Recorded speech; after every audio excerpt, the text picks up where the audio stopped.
So I'm talking about something that happened last week. Now, last week, Thursday, I have a show called The Great Conversation. Thank you, Sirach. I have a show called The Great Conversation with Rob the Fourth. And you guys know Rob, Poppy Black Rob. What we do is we come up with topics, questions, and then it's an open box party. Anybody could jump in the box, and then you guys can share your point of view. It's very much an open space, a safe space. Anybody could say what they want to say, you know, until I find it disrespectful. If I find it disrespectful, then I'm gonna say something to you. I'm gonna give you a warning. And then if you do it again, I'm gonna give you a second warning. But by the third time, you're out of here, right? My bouncers know. So if I have you as a guest in the box, I'm inviting you in to speak and to share your truth and to share your opinions and stuff like that, right? So Thursday, we were having our show and everything was going fun. Everything was going well. Everybody was having a good time. And then my bouncer came in, you know, who I named earlier. And she said, I want you to meet my man. I'm bringing my man in. We're like, okay, that's great. We're having a show. I wasn't sure why she was disrupting my show, but I was like, okay. She brought her man in, then he jumped in the box, and then he already came in with some attitude. Like he was like, I'm gonna roast everybody in here except Big Sis. And I started laughing because I thought that was so, like, that's so bold of you. Do you know who we are? You don't want that smoke, son. You don't want that smoke. Hi, John.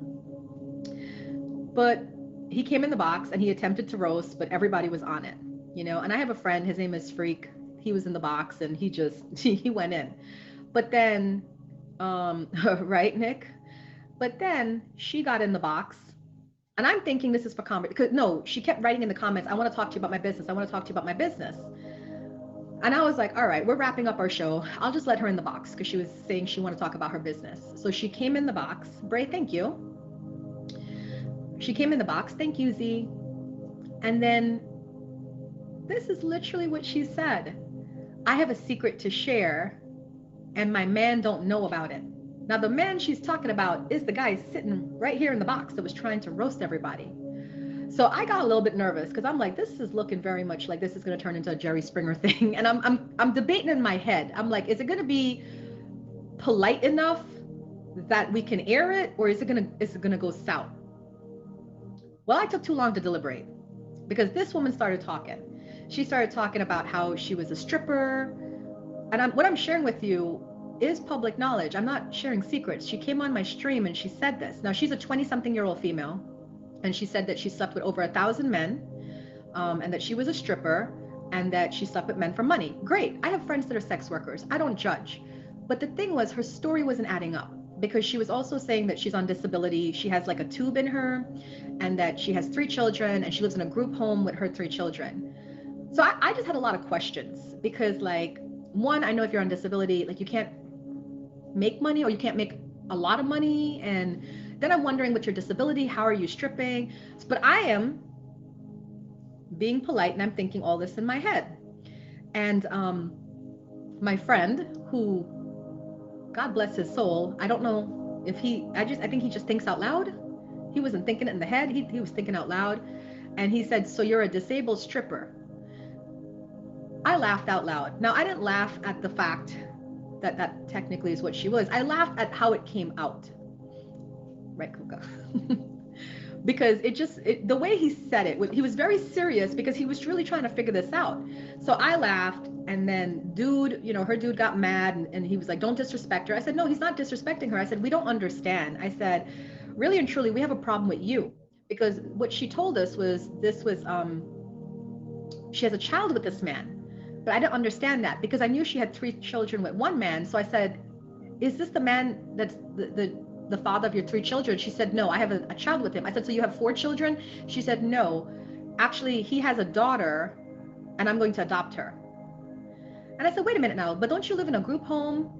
So apparently my questions were annoying her. She felt like I was making fun of her, or she felt like I was provoking her, but I just really could not understand the story.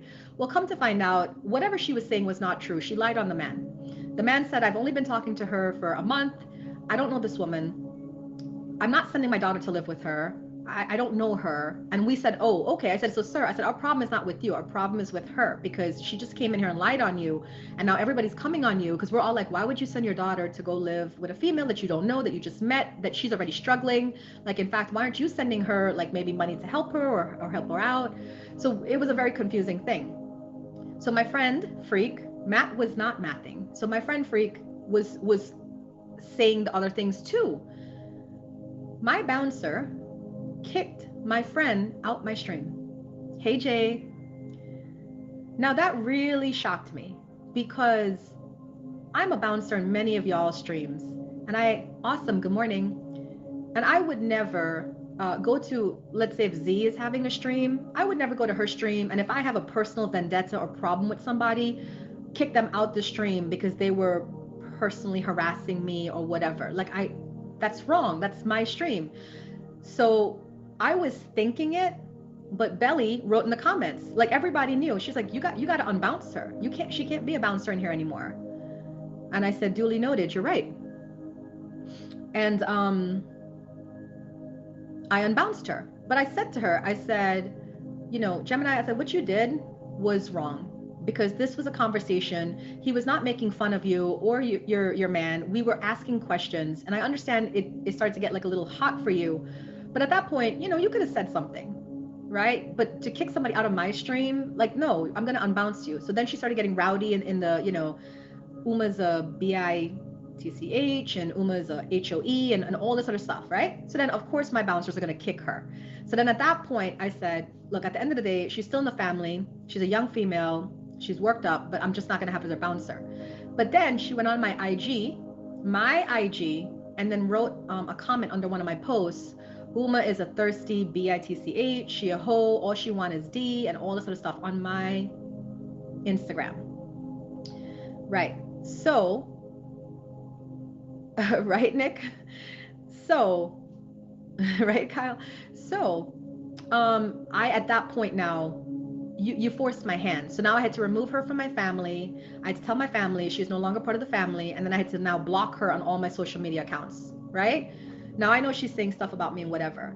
So then the other one, my other family member came into the box after everything and said, well, you know, I was beginning to feel a little uncomfortable because you guys were kind of like, in a way, making fun of disabled people have sex. I said, man, I said, please hold up. And I said, I need everybody in here right now. Put a 1 in the comments if anybody felt that we were making fun of disabled people having sex. Nobody put a 1 in the comments. And I said to that person, I said, you got to control yourself, because you are paranoid. We know this about you. You've said that you're paranoid, you have anxiety, and you think everybody is out to get you and whatever. And I said, but you can't bring that stuff to my stream. At that point, I was approaching 500 people in my stream. Now, if new people are coming in, they don't know what's going on. And imagine if somebody new came in and heard, oh, Uma's out here making fun of disabled people having sex. They're going to be like, I don't want to be here. Let me get out of here. That's crazy, you know? And I said, and that's not what happened. I said, the way you perceive that, that's on you. You have to own that. I said, so now I'm not happy with you right now. You know, I said, I'm not happy with you right now, but I didn't unbounce her. No, I didn't unbounce her at that point, and I didn't delete her from my family. I just felt like that was wrong for her to have this like opinion. Like, everybody's trying to cool me down and calm me down, and here you're coming to like add to the sauce, right? And I was like, this is crazy. I was like, I don't know why you do this. I don't know if you want the clout, you want the attention. I was like, I don't know why you do this. But even if you had some sort of reservations or you felt some type of way, you talked to me off air. You talked to me on Instagram. You could have told me, Uma, this is how I felt, and we could have talked you through it. I said, but nah. So anyways, over the weekend, apparently that bouncer and that family member have been doing a lot of talking on streams. And I've come to find out that I was reported to the app. And according to the person that is no longer, you know, in my family, I don't know, but this is what I'm saying. According to her, she reported me, said that I'm not a good role model. I'm not a good top badge for this app. And she reported me. And according to her, she said that the app reviewed the footage and agreed with her that I'm not good, and that by next month, I'm not going to have my top badge status, that it's going to be revoked next month. So here's what I want to say publicly about this. I love being a top badge. I love representing this app. I love doing the work that I do. I feel I've been a good representative of the app. I go to new people's streams every day to support them, to welcome them to the app, to make myself available, to say, hey, if you have any questions, you want to know about having a featured stream, you want to know about being a top badge, you want to know about making diamonds, please feel free to come to my stream and ask me questions. I'm here to help, because my little nickname on the app is the people's choice for top badge. So I want to uphold that. If this app sees fit to believe this woman and her remarks against me and all her ways of tearing me down, and they take away my top badge, so be it. I don't fight for anything. You guys know that. However, it is not going to stop me from coming on here every day and doing what I do. It's not going to stop me. However, at some point, we have to hold ourselves accountable. And that's what I want to talk about today, is the fact that a lot of us get into our emotions about stuff other people do. But at what point do you hold yourself accountable and say, the way I receive this is on me? It has nothing to do with the other person. They can do what they want to do. That's called free speech, free will, free action. Hi, Robert. So at what point do we hold ourselves accountable and take responsibility for how we feel? Y'all have seen for September and October, I have been dragged mercilessly on this app. I have been humiliated, embarrassed, put down, let down, betrayed, disappointed. And I have never fought back. I have never talked negatively about those people. I have never shared intimate secrets. I have never dragged people on this app. I have just stood still in my integrity, knowing that I'm a good person and the right people will find me. So that's the talk I want to do about this today.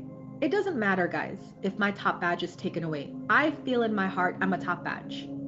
I got it. I had it. Okay, maybe I had it for 2 months. And then it's gone. But I'm still going to come on here and do me and be me. Because let me tell you something right now. Nothing outside of me defines who I am. I define who I am. All day, every day, I define who I am. So I'm not bothered by it. I just find this kind of hilarious that this keeps happening. And that's why I want to say to you guys, if you see top badges on here, have a little bit of compassion for them. I've only been a top badge going on 2 months. And I can't imagine the people who's been on here for years as a top badge. Thank you, Angel. I can't imagine what they go through. Because if I've only had this in 2 months, Lord bless those crazy people on here that have been top badges for years. Much respect. Y'all all have my respect because y'all doing something right. I do, Angel. Right? So let's just all put out positive vibes. For those of you that want to see me as a top badge, put a 1 in the comments. If you still feel I represent what top badge is, if you feel I'm doing my job, if you feel, you know, I did right in that situation where somebody disrespected my stream. And I told them very politely, I'm not kicking you out. I'm just unbouncing you. You can't be a bouncer for me now. You can still come here, but then they took it to the next level, right? So let's just put positive energies out there, because the truth is I love being a top badge. I love my status. I love doing what I do. I love you guys. And I love coming on here and making you guys laugh and inspire and motivate and uplift. I love all of it. I love the dirty time too, the demon time. And when we just make it, because even with my demon time, it's not that bad. It's like flirting and roasting in a very polite, fun way. Everybody likes it. Everybody has a good time. So let's keep this, you know, this gravy train rolling, and let's just put the positive vibes out there that my top badge status is protected. I'm good. We're good. And let's just keep moving. All right. The haters are going to keep hating, but love always wins. Love always wins. And this is where I get a little bit emotional, because if I tell you, this is not the first time in my entire life of people coming for me and wanting to like take me down a notch. It's not. But the only thing I feel bad about is that there's so many people out here that are broken or hurt that they have to lash out. They have to take their anger out on other people. You know what I'm saying? So let's learn. If someone hurts you, sit with that. Deal with that in your own time, in your own presence. Heal yourself. You don't need to talk to people for closure. You don't need to talk to people for forgiveness. You don't need to get clarity from people. You don't need people to understand you. The only thing you need to do is understand yourself. Know yourself and love yourself. And guess what? The right people will find you. They'll love on you, they'll take care of you, they'll support you, and they'll hold your hand when you go through these tough times. I promise you. All right. So that's my talk for today. I'm